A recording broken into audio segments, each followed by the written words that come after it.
Somebody needs to stop this man because he's going unhinged. Like, I could take everything. I could take his tweets about the meme kinds. I could take the entire Dodge thing. Dude, you can go out and bump Tesla stock. But now Elon got really serious, and it's probably the most serious point of his career, if we can call it this way, because he's no longer gambling. The man is really serious. Or he might be angry. He might have gotten angry at a point, you know, when he got dumped by like 22 girlfriends, and he chose to take over the world. Whichever option is right, I don't care. This is totally out of control. The SpaceX IPO, valued at 1.75 trillion, is just beyond anything imaginable. Like 5 years ago, you could tell Elon is unpredictable, like going crazy with the businesses and stuff. Like at this stage, at this point, he just proves there is absolutely no limit. And we'll be looking at what seems to be the wealthiest human in history, which raises plenty of concerns, plenty of questions, whether everything that he does is actually worth it. And will the SpaceX IPO get cancelled? But first I want to see if there's something interesting in the most recent interview they gave. Kind of start galaxy sized. This is the chillest interviewer I've seen taking an interview from Elon. The dude throws absolutely zero data. He's just like, galaxies, AI, cool stuff. What's the big picture? I love this guy. Calibrate how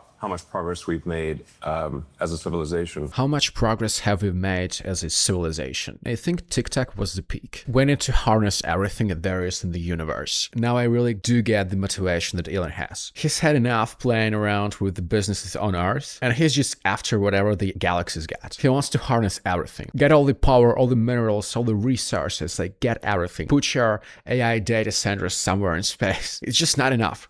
It's just that Earth is no longer enough for people like Elon. He's just more interested in like going out there. He's no longer excited about the society and stuff. Yeah, exactly. AI will figure it out. Yeah. AI cannot figure out how to structure my Excel table. How's it gonna figure out how to get to the level 3 and harness the entire energy of the galaxy? We're not quite there yet. And by the way, if you care about finding great music to play, you should check out my alt rock drops. The link is right below. But now sort of makes a bit more sense. Like SpaceX as a business, call it whatever you want, like the SpaceX AI merger. As a business, they obviously not having nearly enough revenue or nearly enough potential earnings to justify the IPO valuation of almost 2 trillion, right? But if you position something, which is what Elon is great at, if you position something as something bigger, it's not just about the satellites, it's not just about the data centers, it's not just about the AI. He's presenting it as like the ultimately new way to obtain energy, which makes the entire SpaceX concept not just about the rockets and blah, blah, blah, but to get everything out of the universe. Like imagine at a point they would start drilling some asteroids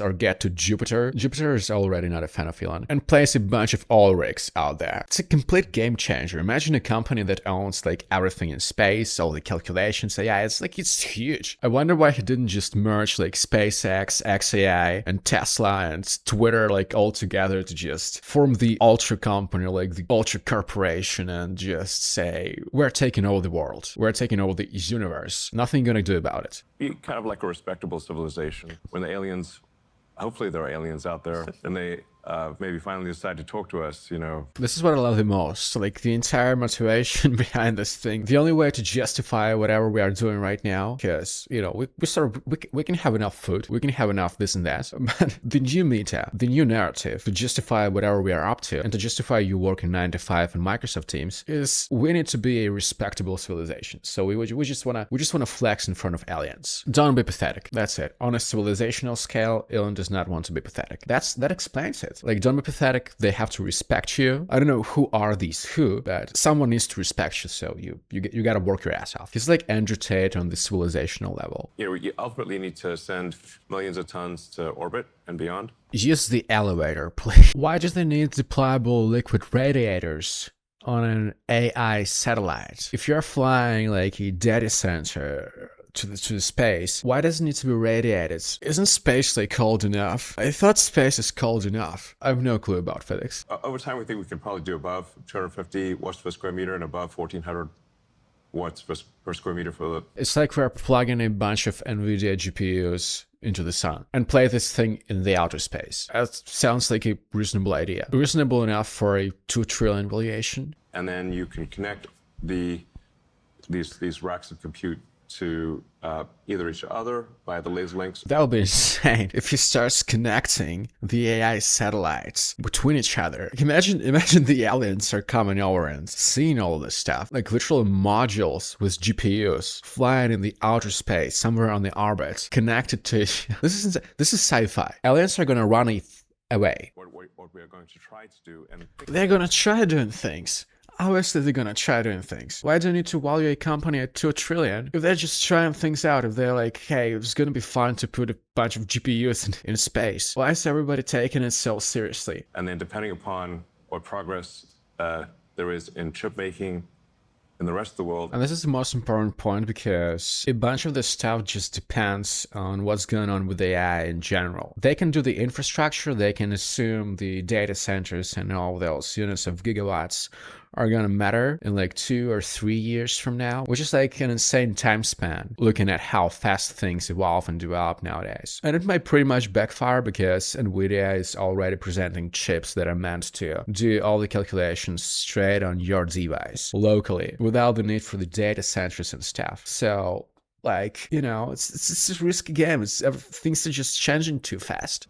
I think there will be an appetite for that. I mean, will there really be an appetite for that? Like, you can do the calculations, you can do the GPUs in space, but you can never plug it in from satellites to Earth to power your microwave. It's pretty much dependent on the calculations. I don't know if there's going to be appetite for that. Where you do local production of photovoltaics and solar and radiators on the moon. He wants to produce stuff on the moon. He's no longer needing Earth. Everything is too expensive nowadays in Earth, right? Especially year-round. So you can basically shoot them into space using an electromagnetic gun. Okay, so we're gonna be shooting satellites with GPUs into space, then connect them between on the orbit and make some production sites on the moon. Anyone who wants to go to the moon will be able to go to the moon. If you want to go to the moon, you'll be able to go to the moon. Like, how far does it go? Just in case, you could also go to the moon if you wish. And I think that would be pretty cool. I don't know. I would not want to go to the moon. Maybe we should not build construction sites and prisons. I'm gonna be jumping first in line. And everyone should go to the moon at least once, I think. Yeah. Guys, please don't go to the moon. Don't trust Dylan. You can move there if you want. This is going too far. And again, if we're looking at the raw data, just taking a look at the numbers alone, in 2025 they've had the revenue of like 18 billion, which is alright because it's up 33% from the previous year, but still it's a net loss of almost 5 billion. Because all of those things, they need a lot and lots of funding. Accumulated deficit of 40 billion. Of course you need an IPO. Of course you need to raise extra cash. If you're thinking of launching a business, don't think of it as something that needs to be profitable. Think of it as something that needs to have like a 5 billion loss and needs to be unprofitable for at least 20 years. That's what works for Elon. More and more operating losses tied to Starship R&D, because you always need to research. You always need to just analyze and do all this stuff. And you need to keep blowing up very expensive rockets over and over again. How painful is this to just watch more and more cash literally blown? And now they added up AI when the XAI merger happened, right? Which brought even more losses of like 6 billion in 2025 alone. I think it's back when they used to offer Grok for free. So the entire point is to just take one hyper unprofitable company and merge it with another hyper unprofitable company. And this is how you get a 2 trillion valuation. But jokes aside, there's probably a massive market across space. Nobody knows how it will play out, but the market thing is real, and SpaceX AIGs are the only ones capable of doing all the things they're doing.